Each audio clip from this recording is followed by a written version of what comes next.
Hello, this is Michael Joseph with the XRF Applications Group. Today we're going to go over SuperQ 5.3 application calibration and drift monitor setup. Today we will utilize SuperQ 5.3a software, however previous versions will operate similarly. We will be going over a new application, new calibration, and new drift monitor program and how to set these up within the software. Let's begin. So when you launch SuperQ 5, you see the SuperQ Manager window here, and then you're going to go into System Setup. System Setup is where you are going to make all of your applications, create calibrations, and drift monitor programs. We will use Measure and Analyze to measure the standards for your calibration here. These other windows we will not go over today. The only window we want to talk about here right now is the Tools window, and if I click Tools, we say Database Compact, Database Maintenance, Database Update, and the Language Configurator. Database Compact is useful. It's for efficiency of your files, so the larger your files, the more often you're going to want to compact your data into the respected RDB files, which are your archives, and a SuperQ MDB file, which is where your applications and calibrations exist. If you do not do this option every so often, you will be prompted by the software to compact. It's a yes or no option. I would highly suggest saying yes, compacting all of your files there. The database maintenance, you can set up for it to make a auto backup. The auto backup, however, saves over the previous auto backup, so you only have one backup. In this instance, we would rather have you save your user data folders.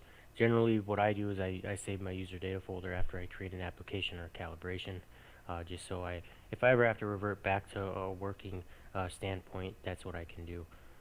And database update is used if you have an older software, let's say SuperQ4, and you want to come to SuperQ5, or you have SuperQ5.0 and you want to go to 5.1 or higher. You would utilize the database update button here. Okay, so once you launch system setup, you'll be prompted for user ID and password. Go ahead and put that in, and you should see this window once it opens up. We're going to start here with the application itself. We will be using the monitor tab. System tab is useful. There's a lot of options in here. We're not going to go specifically into most of these options here right now. These things are generally used here, open cap, close cap, load sample, connect to the spectrometer, disconnect if you need to, import system, export system. One useful setting here is a transmission setup. This is where you can export things to a file. If you're trying to use a LIMS system, you can go in here and work with your IT department to go ahead and set that up. System privileges, you can go ahead and assign user privileges if you wish. You can also do it here, change password, switch user. System default settings are quite useful. This is going to show you the majority of a lot of options here for the application. There's some options in here.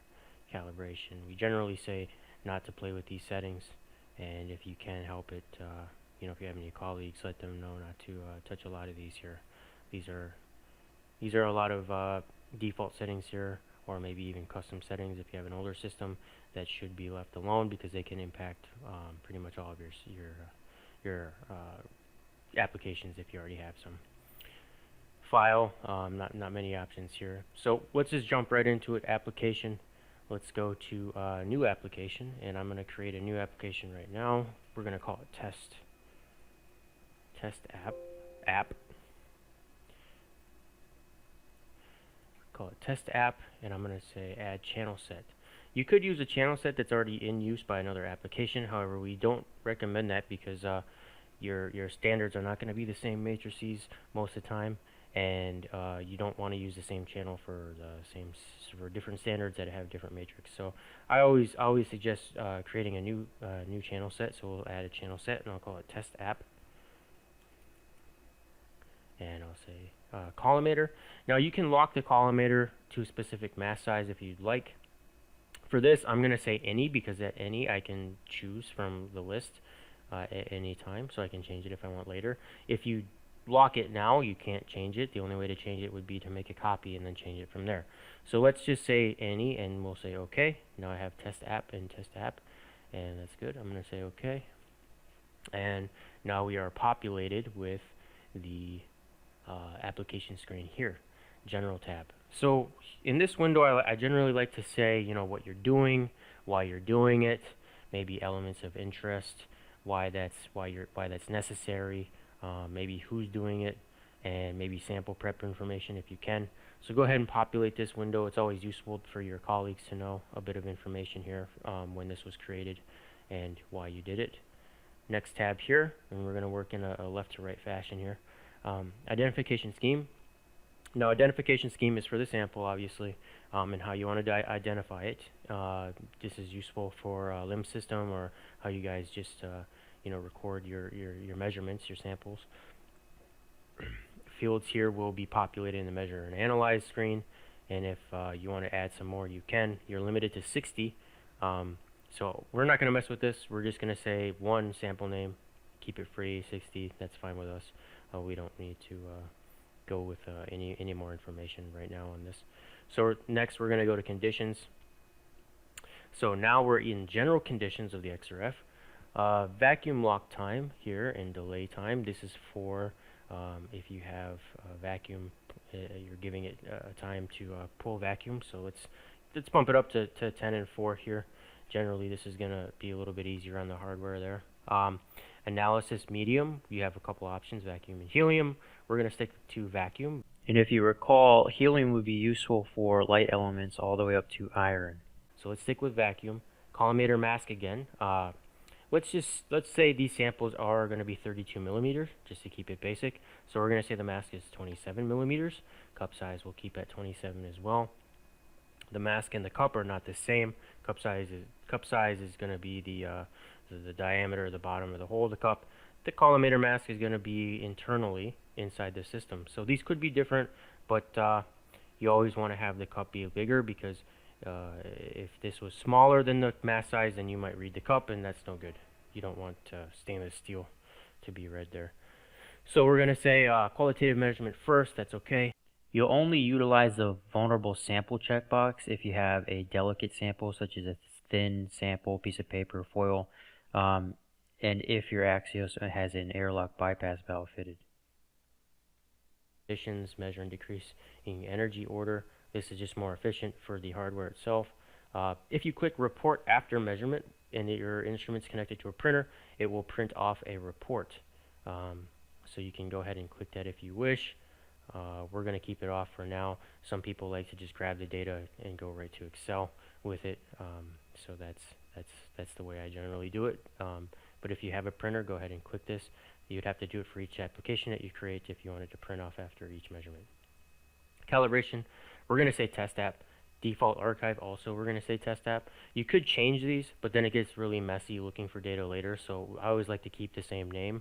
Plus, if something becomes corrupt, you're isolating it to one application rather than many potential applications.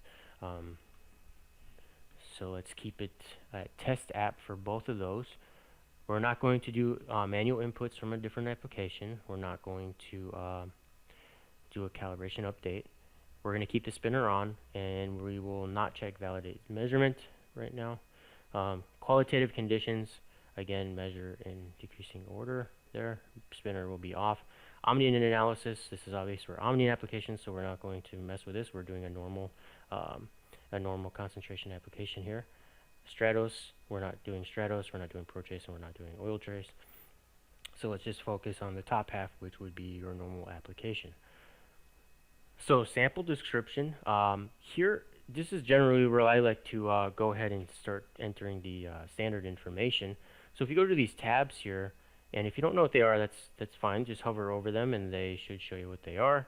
So this one says standards for application, and this is where I like to go. Calibration for application, we'll get into that when we're done optimizing and setting up the application. And calibration updates generally used if you want to do a matrix change. Let's say today we're going to set everything up for a pressed pellet, but in the future, let's say you want to make this a fused bead, you could go ahead and utilize the calibration update that way. So we're going to go ahead and go to standards for application now, and we're going to go ahead and create some standards here. So let's we'll add standards. So let's say test app 1, and we're going to say, let's just say we're looking for 5,000 parts per million of uranium. So let's add it, and then let's say test app 2, and let's say we're going to go for 50 parts per million of uranium as well. So I'll say okay. Once I'm done, I say okay. It will close the window there. And now we have to tell the compounds that we're interested in. So I always you could do it one by one. If you say add compound, you can go from there. If it's a standard that you've already used in another application, you can include standard here if you wish. But we're just going to go with a fresh standard. And we're going to be interested in uranium and maybe a few other elements here. So let's just click these to add these in. No problem. Gold, silver and gold there. So let's add them in. We're going to keep, it's going to prompt you for the units that you want to use for each of these. We're going to keep magnesium in weight percent, aluminum weight percent, silica percent. And when we get there, let's go ppm. If I hit P, it should go to the P section. There we go. And there we go. So obviously you have a NIST standard or some type of standard with you that's certified. Go ahead and enter those values here now. I don't have anything, and these are kind of just made up, so I'm just going to go ahead and enter random numbers here just for ease of the calibration here. Let's just go 3, 34, 31, and for there, of course, we got 5,000, 50. So go ahead and populate all of your standards now, if you can.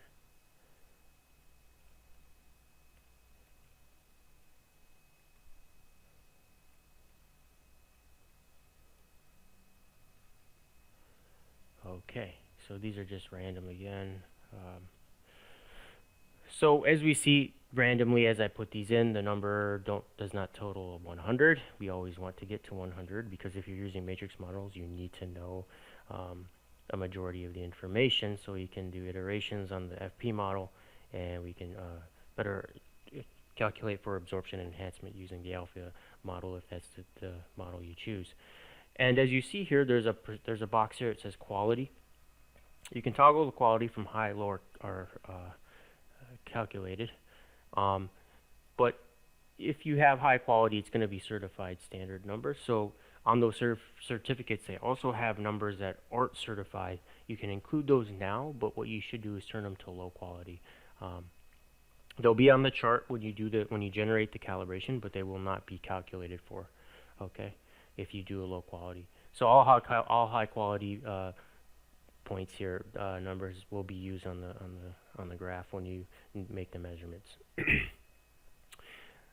For this case, what I want to do, just for this example, is I want to use a balance. Okay, so I'm not at 100, but what I want to do is I want to add, let's just say there's carbon in these samples, okay, and we're going to do weight percent, that's fine. And what I'm going to do is I'm just going to go in here, and if you put like a 1 and a 1 here, just randomly so I can select what kind of quality it is, I'm going to go in here and say balance, and it's going to go ahead and do a calculation of the difference between the total sum here and 100, and it's going to say that that's the balance.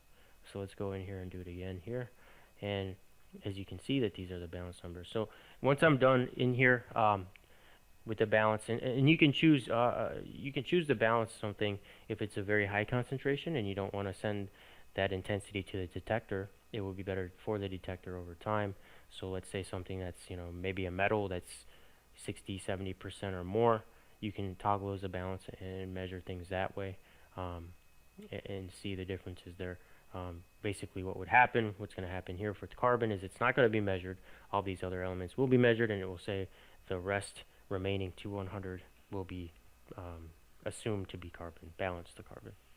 So what you'll do here is you'll save it, and if you hit this green check mark, it will save and close the window. So that's what we'll do now, save and close. And now we're back at the application screen here where we left off, sample description. These samples, let's go for a pressed powder. Just as an example, we're going to say sample weight, we're going to say 5. we'll keep it as a fixed ratio. It doesn't have to be. Let's say that it's not, and you had samples that were different ratios, then you could go ahead and try to account for that there. But let's say it's a fixed ratio, and we're gonna go ahead and say add additives, and I think we're gonna go with just a wax for this one, and we'll say okay. And for the wax, we're gonna say, let's say 1 gram here. All right, 1 gram. So edit. We're done with editing. Okay. So let's go back here. Sample size, we're gonna say is we're gonna say variable, and we're gonna say thickness 4 millimeters. Okay, and we're gonna say diameter is 32. It might not be variable. If it is fixed, which means that every sample is going to have a diameter of 32 and the thickness is around 4 millimeters, that's okay. You could go in here and say fixed, make the change, and then say fixed, and now diameter is fixed to 32. So moving on to the new tab here, we're going to go for maximum intensity rather than resolution. If you're interested in resolution, that's okay. You might have a full width, half max, something like that you're interested in for a certain element. You could go ahead and do maximize the resolution there. But we're going to keep it on maximize intensity. Compounds. So we're going to go ahead and select the compounds that we're interested in. Again, from the standards that we use, let's go ahead and include these compounds. Let's use it from the periodic table. So we went with uranium, aluminum, boom, boom. That was it. I think gold and silver. I think something like this. Okay, and we did have a carbon as well. So let's go back and put carbon in. And okay, so we're doing things as elements, right? We're not doing oxides. You could choose to do oxides if you wish. You'd have to do it from the add compound list, and you'd have to select the oxide here one at a time there, and you know, maybe a silver oxide you could add, and then you select the next one and go ahead and add and do it that way. We're not going to do it that way. We're going to keep things elemental, so I'll remove that one. Yep, that's okay. So let's look at the options that we have here. Let's leave it as a layer 1. Layer 1 is going to be used as basically how it's going to measure the sample, and it's going to be as a one layered sample. It's not going to be stacked. Okay, so we're going to do, if we do X or F as the source, it means that it's going to be measured. Manual input, maybe you made a synthetic standard and you say, I don't want to measure it, I just, you know, I want to put the manual, the data in because maybe I measured on another instrument, and let's just put that data in instead of X or F. You could do it that way, and then the balance option there. So let's go to carbon, and we're going to say is the balance, right? That's okay. We're going to keep the units there as percent, except for uranium. We're going to go with ppm, obviously. That's what we had as the standard, not Pascal, ppm. And decimals, we're going to keep it at 3. You could specify a min and a max if you wanted, and you could say report. We're going to keep it on yes for right now. You could also add other let's say you wanted to add a compound here. Maybe you wanted a mag oxide. You could go ahead and put it in now if that's what you wish. No problem. So as we can see here, we have some options at the top. Normalize is grayed out. Why is it grayed out? Because it's already normalized essentially.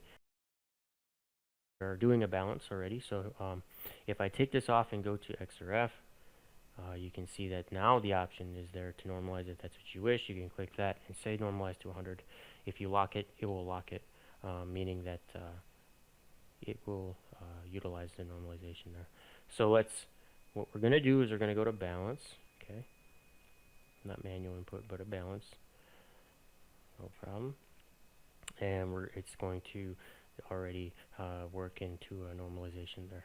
So if I go to channels, all the channels are created based on the compound list that we created earlier there.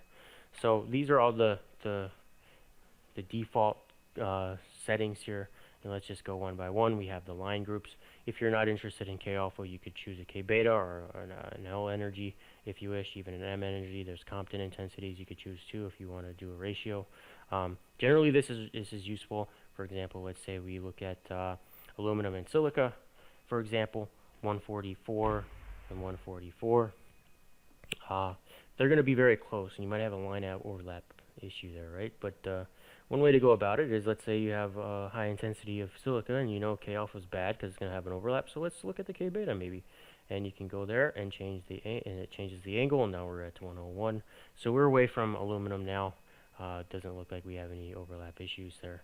What you could do, let's say you're interested in silica K alpha and the K beta, but you don't want to do them as the same thing. You can go in here and say silica, and max intensity is fine. We're going to go with automatic element. Let's go to SI. Boom. We're interested in the K alpha in this instance because we already changed it to K beta. And now we can add it, and now the channel is called SI1. So now you have two. You have regular SI and SI1, and you have K beta and K alpha. All the settings are the same. However, I would change the crystal here. So for this one, if I change it to the PE crystal, you can see that we're going away now from the 144 as well. So that's another thing you could do. Instead of going into K beta, maybe you do want the intensities, or you have a low concentration of silica, you could just change the crystal and go from there. So the next column is crystals. You might not have all these options available to you, but these can be utilized to basically separate the two theta angles and the peaks from each other there, if you have overlap potentials. Collimator sizes you have here, 150, 300, 700 is generally the default there. You have different detectors you can choose from. Again, you might not have all these settings. It depends on the configuration of the instrument. Tube filters are put in here.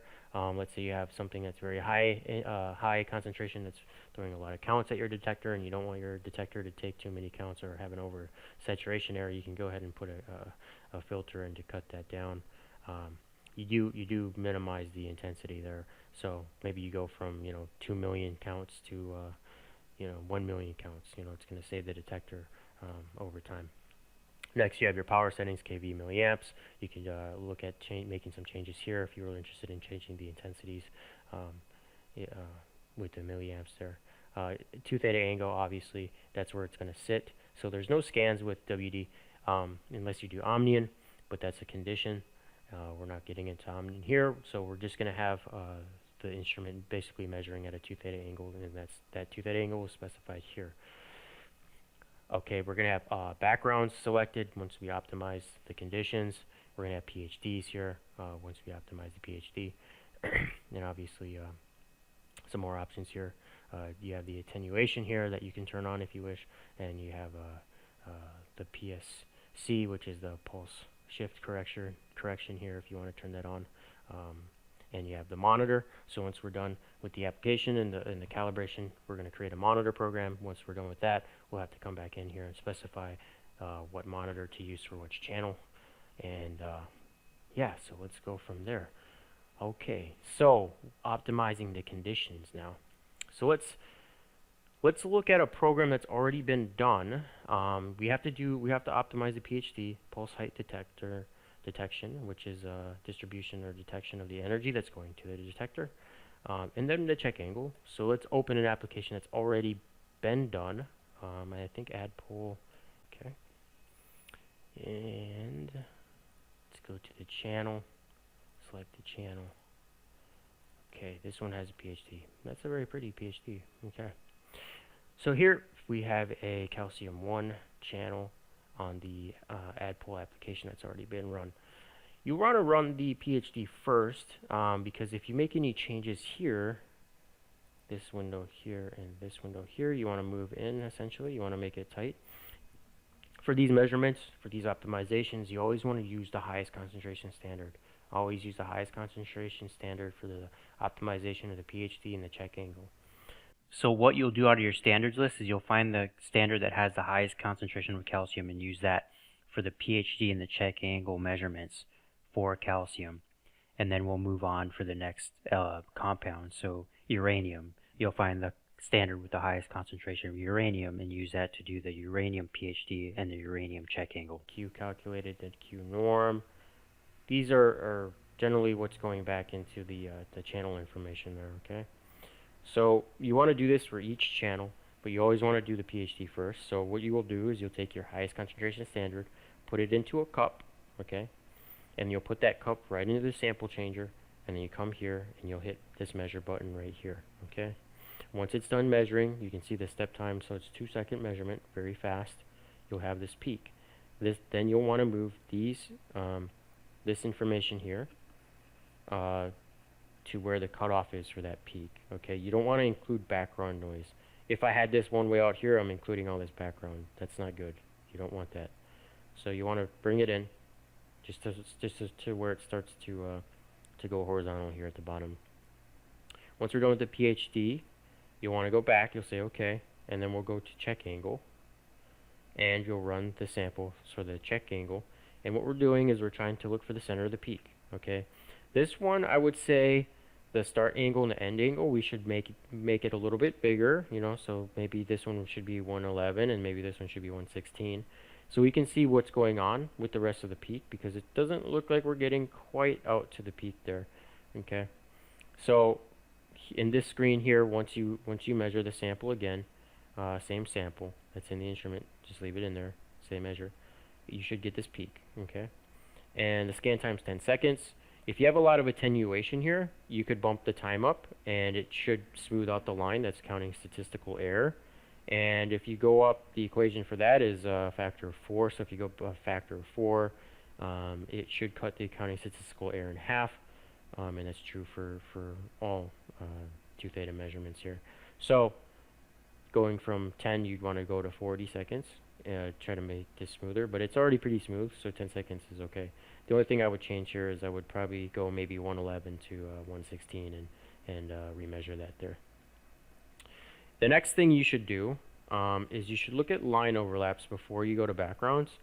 Line overlaps, you want to flag any line overlap potentials. How you do that in line overlaps tab is you'll double click in here and you'll click until you basically get something here that's red. You'll see the list. You can click through these one by one if you want. What I generally do is just like to use the keyboard and scroll over to look for line overlap issues. So there's the calcium K alpha, which we're interested in. We're very close to where it should be, no big deal.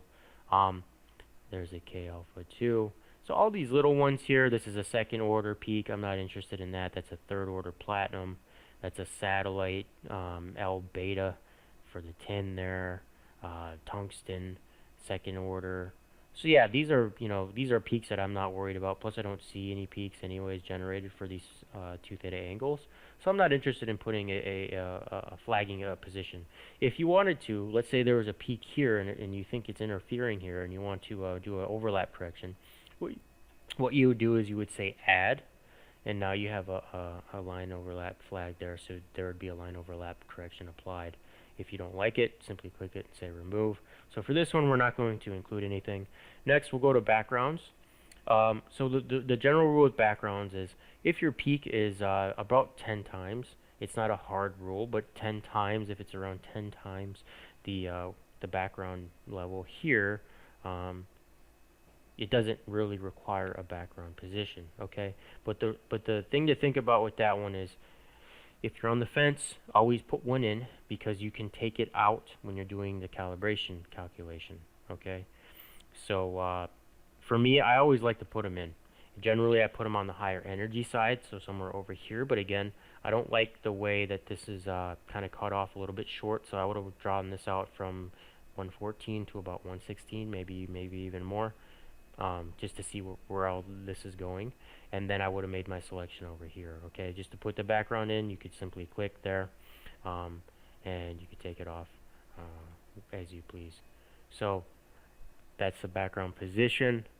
We'll go to times. Times is the last tab we're going to work in. Generally, people are worried about one of 2 things, which is the LLD, lower limit of detection, and the total time it takes to run this peak, okay? So for this, you'd want to select the standard that you're using, okay? It's not going to be the test samples, because remember, these are ones that we created, but just as an example, let's say test 1. And what should happen is, we didn't do calcium, I don't believe. You should select the concentration of that standard for calcium, and it's, remember, your highest standard for calcium that you're using to do the optimization, the checking on the PhD, and you put that concentration in here. So let's just say 4. I don't really know what it was, but let's just say 4. And then you'll come here and we're saying, okay, we're interested in 1 ppm. The position is right here. We can change that. We can go bring that background position up to where we think that this line is at, which is like right around somewhere in this position here, somewhere in this position. So let's do that. Let's say more around 1 and bring it up. Now you see the line is around 1. Let's calculate that again. So to get to an LLD of 15 or absolute error of 0.002%, we would have to sit on this peak for close to 1,000 seconds, which is quite long. So let's open that up and we'll change that. Let's say 100 ppm and we'll see what that calculates out to now. Lock it and calculate it again. So 72 seconds, not bad on calcium, which you know, where you won't have a lot of counts to begin with anyways on your highest concentration standard. So to get within 100 ppm on a 4% calcium standard here, we have to sit there for 72 seconds, which, you know, to me isn't that really that bad. So let's keep it as is. I like that position. So once you're done with the calcium, you're generally just going to go ahead and work through all the rest of the channels here. And when you're done, again, you know, we'll go ahead and save. So go ahead and pause the video and work through that, and when you're done, we'll move on. All right. So next tab here is quantitative program. So once we're done with calculating the times, when we're done with the optimization there of all the channels, you'll have all the times that we've calculated here that are for each element. Okay. So here we have the total runtime 462 seconds for each of these. Backgrounds in, drift correction, yes. And then the last tab there is the qualitative. You could go in here and you could change these if you're not happy with them. Maybe you want to reduce the counter statistical error. You could do that. Again, it's a factor of 4, so you'd go to 40, 40, 24, so on and so forth for all of these, 400 for flowing. So you can make those changes and save them there.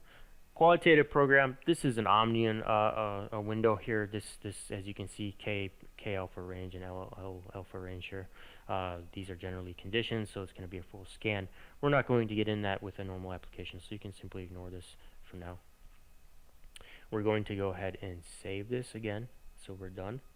And now we are ready to do the calibration portion of this, okay? So if I open this tab here, which is the calibration for application, here's all of our channels, okay? And if I go to this button here, again, if you hover over them and you don't know what they are, they will tell you what they mean. So again, we have standards for application, calibration update, application itself, calibration window that we're in, calibration measurements, and the calibration plot. Okay, so if I go to calibration measurement, for this current application, you're going to see there's measurements here, but you're not going to have any populated because we haven't done a measurement yet. So now is the time to do the measurement. If we go back to the SuperQ5 Manager window and we hit Measure and Analyze button here, we will be prompted with this window here. And if it doesn't open the sample changer automatically, let's hit the these 3 sample cup icon here, and it'll open the sample changer, and you will be seeing this screen here. So let's clear everything out. Make sure you have a tray here. If you don't have trays in these positions, what you'll do is you go to change layout here and you'll pick the tray. The tray with the rings on it here are the trays that you'll have with rings or with no rings. The cup plus tablet tray is the one with the ring, so 4x2. If I click this and put it there, it's already there. Okay. So if I go to this and I say delete this tray, now there's no tray. And if I hit cup with tablet tray and put it back, now it's back. Okay. So let's go back to overview. So what we'll want to do now is run the standards for the application that we created. So what we'll do is we'll go to add measurement. Okay. And you'll select the location of where you want to start. For me, I want to start in A1. So overview A1. Go back to add measurement. And I'm going to say standard type. You do not want to run these as anything else. Let's run them as standard. And I'm going to say test app. And remember the standards that we created for test app was test app 1 and test app 2. So I'll click on test app 1. Okay, and I want that in position A1. application test app, archive test app, repeat 1. You could repeat it more, but we're only going to do it 1. We're going to do it with a cup. And I'm going to say add. Now if I go back to overview, I can see that I have test app here.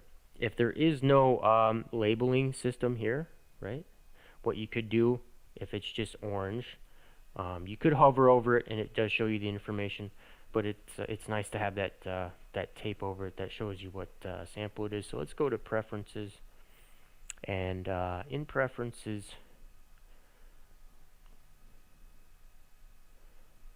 oh, okay, let's in preferences here, if we hit this show identifications on changer views, if you click that and then do apply and then go back to measure batch, you should see it now. Okay, so let's go to add measurement again, and we're going to go to position A2. We're going to say test app 2 standard, and we'll say add, and now we have our standards in there. Keep continuing this until you have all your standards in. You might have more. You may have all these populated up here with all your standards. So go ahead and do that. Once you're done, measure the standards. Okay, and once that's done, let's go back to the application. When the standards are done, then you'll come back in here into the standards and into the calibration measurements, and you can see that the measurements will be populated here with the date and time that they were measured. Generally, I go in here and just check, make sure that the count rates are here, but you can look at it by chemistry if you want, and count rates. So that's a good option here. So let's go back here. Okay, this is the example calibration that's already been made, and this screen here is where we're going to start looking at the calibration. What I like to do first is I like to look at each of the plots and look at what we're seeing first and foremost before making any changes. Maybe some models and some other corrections here. Okay, so if I highlight zinc and go to the plot here, which is the green button, click on that, I can see the plot now for the calibration. We do have some in red here, and I believe these ones for add poll, so these are not included. They're low quality blank standards, so they're not included. That's okay. So the only standards that are being used are these ones, and there are duplicates for add poll. So we have 4 standards here, and the add poll package is just our plastics package there for so the manufacturers that are interested in those elements there and polys. So may not be seeing this application necessarily, but we can still use it to learn and create this application here and calibration going forward. So what we're going to do here is look for any outliers. So zinc is looking pretty good. Close to 0 is what we want. You can see it's a little bit negative here. It's crossing the x-axis and the negative there. It's okay. D value is negative 4.9, which is basically negative 5 there. No worries on that end. Let's go look at titanium. Again, not bad. Close to 0. Pretty good. Calcium, same thing. Sulfur, not bad. See, that blank's a little bit off there, so obviously low quality not included. Maybe some of these you might want to go in here and look at them. The chemistry for that one's 98. It's being calculated at 100, so it's measured at 100.3. If you don't like it, what you could do is click on it, and you could say exclude. It's going to show a dashed line. You could hit calculate. It'll recalculate the line without that point in there, and see if it makes it a little bit better, which it actually brought it up in concentration, so we don't like, it's not a good pick. So if I include it and calculate it again, 100.3, so I'll keep it in. So you'll play around with it a little bit, see which ones to include, exclude, and just work through these here. Fluorine's probably the big one on here, yeah, and sodium because it's a light element. Boom, and boom, and then we'll go to calculate. And yep, so not bad there, not bad. Fluorine, yep. Fluorine's a tough one there, especially at the low concentrations, but not too shabby, especially the count rate's very, very low, so not too bad. Once you're done looking at the picks and calculating that, let's go ahead and hit the OK. And now we're looking at the D values, the E values, the F values, the RMS, and the K values here. So all these selections in here. Again, the D value, let's start here. The D value, we want the D value to be as close to 0 as possible. But these numbers aren't terrible, especially considering that these are all ppm levels, okay, and they're very low levels.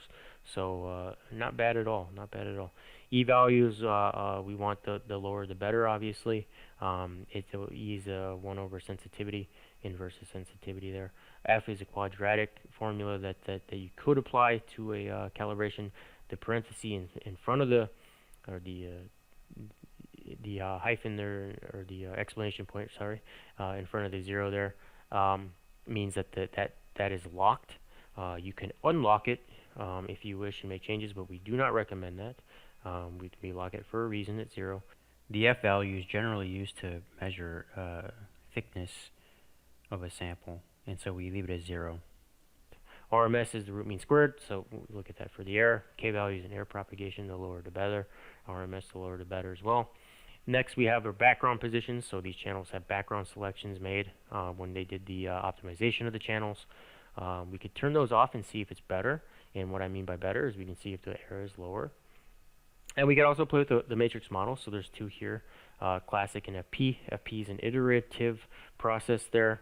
It corrects for interelemental influences, absorption enhancements, but it's an iterative process. It's very robust, probably the most robust matrix model we have to offer today. The classic matrix model correction is an alpha correction, and you can do that empirically or theoretically. However, for this purpose, we're not going to get into matrix model corrections right now. You could look at regression models, but by default, we generally stay here. You could do an exponential correction, which means absorption or enhancement fluorescence there. If you knew what they are, you could go ahead and select it. Let's say it's absorption. You could select what element, and then you'd have to say what exponent to what exponent is being absorbed there.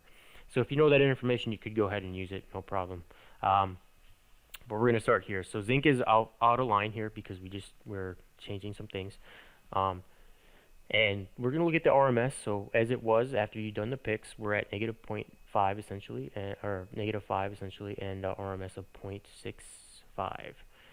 So if I change the classic to FP, does it get better? Does the D value and the RMS get better? So let's see. If I hit calculate, so the D value almost exactly the same for negative 4.8, and the RMS went up. So FP model here is not what we want. We want to do classic. Gives us better RMS values here, okay? So this is generally how you want to work through this. You want to do it for each of these elements. You could even go in here and say, well, if I turn the backgrounds off, do I get better readings? Maybe the background positions weren't that great. And if I do that, you get a better RMS.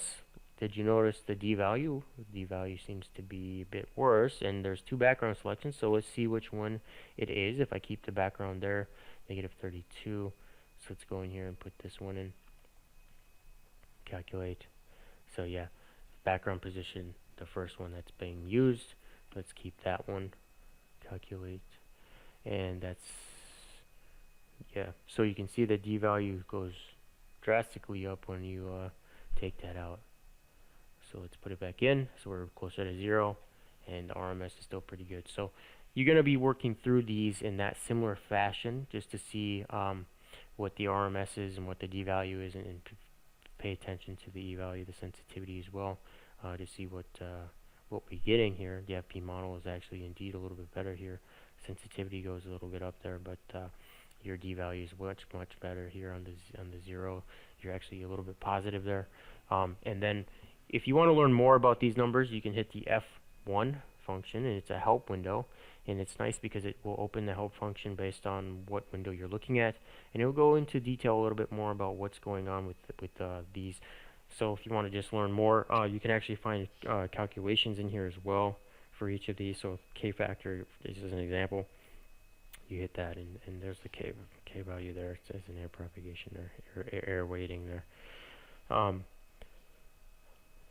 So you would do that for each of these channels, and when you're happy with the calibration, you go ahead and save it, and you're basically ready to rock and roll. Now, the point that we are at here is making a drift monitor program. Okay, so 2 reasons why drift happened. One is outside influences, so weather and pressure changes in the atmosphere. Even though the conditions inside the instrument are, weather controlled, temperature controlled, they're not accounting for pressure, so that could have some influence there. And then the second is obvious hardware, so over time you might lose intensity with the X-ray tube, and we will have to make changes.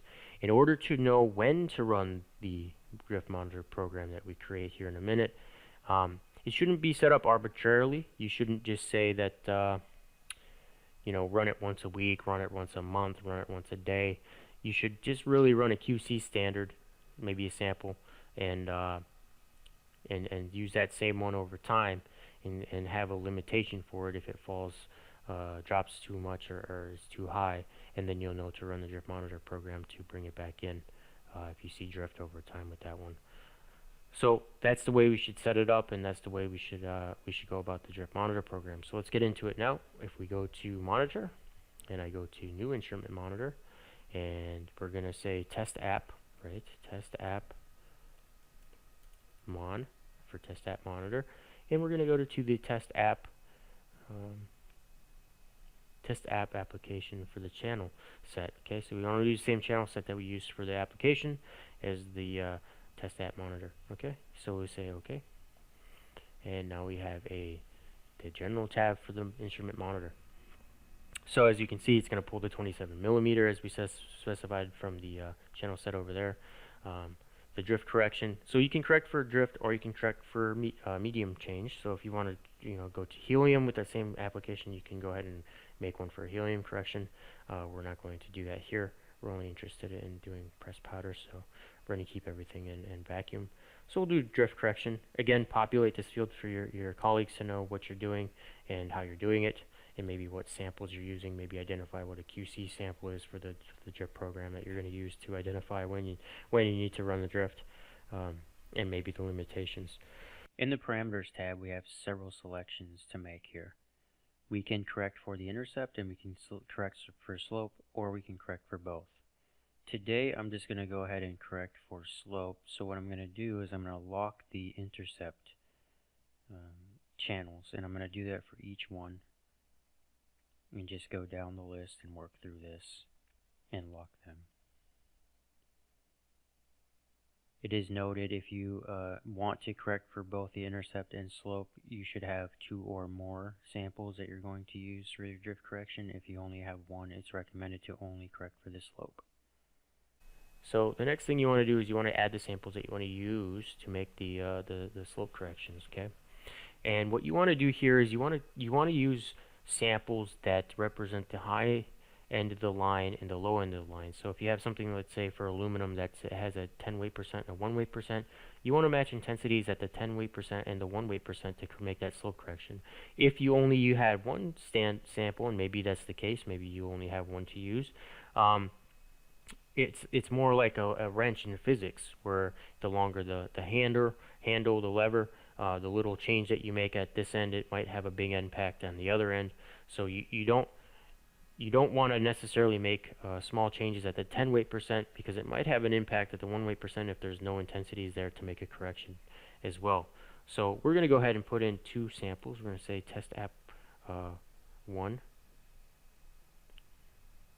and we'll say add, and then we're going to say Osman, because that's generally what's given with the instrument there. And Osman is Australian monitor.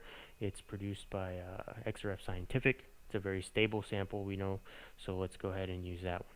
We're going to go to 27 collimator mask again, because that was the application that we set up for. We're going to go for 10, 4, and 4. Spin around, yes. Vulnerable sample, no. And we're good on that. And now I'll go to measure. Okay, so if we go to the bottom of the page, we can see you have your 2 samples here selected, test app 1 and Osman. And then you see the measure time. They're all default 40 seconds. However, we in order to get better readings there for the drift monitor correction, we're going to need measurement times that reflect a low counting statistical error. So in order to calculate that, we're going to need to make an initial measurement, reset the monitor, and then put in the proper times that we want to go ahead and run the proper initial measurement for the application. And the whole process of the drift monitor program is to run the measurements in close in time as the calibration is created. Okay, so that all the hardware is around the same intensities and everything. The X-ray tube is around the same time. If you wait, a month or two, there's going to be drift in between, and you're not going to be really correcting to the true intensities. So it's always better to do this on the same day or within a day or two of creating the calibration. Okay, so what I like to do here is I like to go ahead and change all these measurement times to 2 seconds. Okay, and then I'll go to Osmond and do the same thing. And what I'm doing for the 2 seconds is, again, I'm getting the numbers I need for the calculation. If you're not interested in running something here, you would just say 0, and it would basically take this one out, which is gold. So I'm not interested in gold here, so I would say 0, and you could just, it wouldn't make the measurement for gold. For the Osmond, it would only use this measurement because I'm specifying seconds here. Okay, so now I go back and now it's gone. If you want to show it, click this box, show all. It's there, but it's 0. Let's keep it in, but that's just in the event that you don't want to use it. That's fine. So what you'll do is you'll go back to your sample changer now. You'll save this. So we have test appmon, and we'll go back to the sample changer. And we're going to do this one by one. If you want to do a manual measurement, this is how you do it. You say measure sample. We're going to say measure type, monitor. Okay, monitor. Application, we're going to say test appmon, right? And now we have the two that we just created in here. So we're going to say test app1, and we'll say measure. And we'll do the, once it's done measuring, you'll do the Osmond again, and you'll say measure. And it'll go really quick because they're all set up for 2 seconds. Once you're done, you'll come back here and you'll have our initial counts, okay? If it's not populated here, you could close this screen, save it, and close it, and reopen it, and they should be populated here, the R initial counts. So once we have the R initial counts, you'll go into an Excel spreadsheet like so. You'll have your, go ahead and create your channels, your elements right here, and put in your R initial count rates right here. Okay, I made these up, so let's go ahead and say 2 seconds, and it's going to be 2 seconds for all of these in this example. And now we have the counting statistical error right here. Look at that equation. So it's 100 divided by the square root of the R initial count rate times time, 2 seconds that we specified, times 1,000, and we get the counting statistical error as a percentage. Personally, I like to get this as low as possible. I like to get this to 0.03 or lower. So what I do is go in here and I play with the times, okay? So that's what you'll do for each of these. And then once you have the time that you want that's necessary for each of these, you'll go back into here and you'll put the actual times in, okay? And you'll do that for each of these channels on each of these samples, and we'll have real times in here. So again, I'm just going to make these up for now. These aren't real, but let's say I did the calculation and we put all the times in. Good. We'll save it, and then we'll go back in to parameters because we have our initial counts that are for 2 seconds, and we don't want that. So we want to reset the monitor. It's going to prompt you. It's going to give you a warning. It's going to say if you do this, you have to make the standard measurements again. Generally that's true, but in this case we don't, because we were only using it just to get the R initial counts on 2 seconds so we do the calculation. So go ahead and say yes, and once you say yes and you go back to measure, you'll have 0 in here, but you'll have your actual calculated measured times that you need for both of these. R initial will be 0. What you'll need to do now is you'll go back to the sample changer and you'll rerun these again with the proper times in, and now you'll have R initial counts that are true to the times that you just created in the drift monitor application. So once we're done there, we'll save it, and your drift monitor program is ready to use. You could specify a check type, so you could say, hey, I want to put in something here that's there's a limit, and if it doesn't meet that limit, then it's going to give me a warning, and it might not let that channel continue with the measurement whenever you try to make a measurement until you run a drift monitor program. Or if your drift monitor program isn't working, it's outside the limits, then until you make a correction to the drift monitor program. We're not going to do that here, but you could set things up like that if you so choose. So I'm going to go ahead and save and close this. And then the very last thing here that you need to do is go back to the application.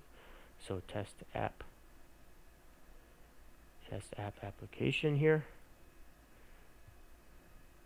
And if I go to the channels tab, I will have to turn on the monitor, and turning on the monitor here, so do it for each channel, test app mon, and then you'll be done essentially with your application calibration and your monitor program, and you'll be ready to run samples. So go ahead and run a few QC checks here, maybe a few standards to make sure they're coming out properly, or a few samples that you know the concentrations of. Save this, close it, and you'll be ready to go from there. If you have any questions regarding any of this information, go ahead and reach out to us at the 1-800 number. We will get back to you, create a case for application support, and we will get back to you once we have that information. One last thing here that we should talk about is making a user data folder backup. Very important. So if I go to my my file explorer here, and generally I like to do this once I'm done making an application and calibration, is I go to the C drive here, Panalytical folder, SuperQ, and then I pick the user data folder. I just go ahead and take a copy of that, and I put it on an external hard drive, maybe a network. We always recommend going on a network so it's in the cloud somewhere, just in case hardware drives, hardware fails over time, but it's somewhere that you can access in the future. And I like to do that after I'm done with the applications and calibrations and monitor programs, because I know from this point on everything has been set up, it works, and if there's any trouble later, maybe somebody comes in and randomly changes something and it's broken now, we can always revert back to this position where it's been done. I always recommend doing a user data folder backup. So don't save over the current one that you backed up, but just give it a name, maybe give it the user data and then maybe a date, and go from there. So yeah, good luck with that, and if you have any questions, just reach out to us at the 1-800 number, and we should get back to you. Thank you. Bye.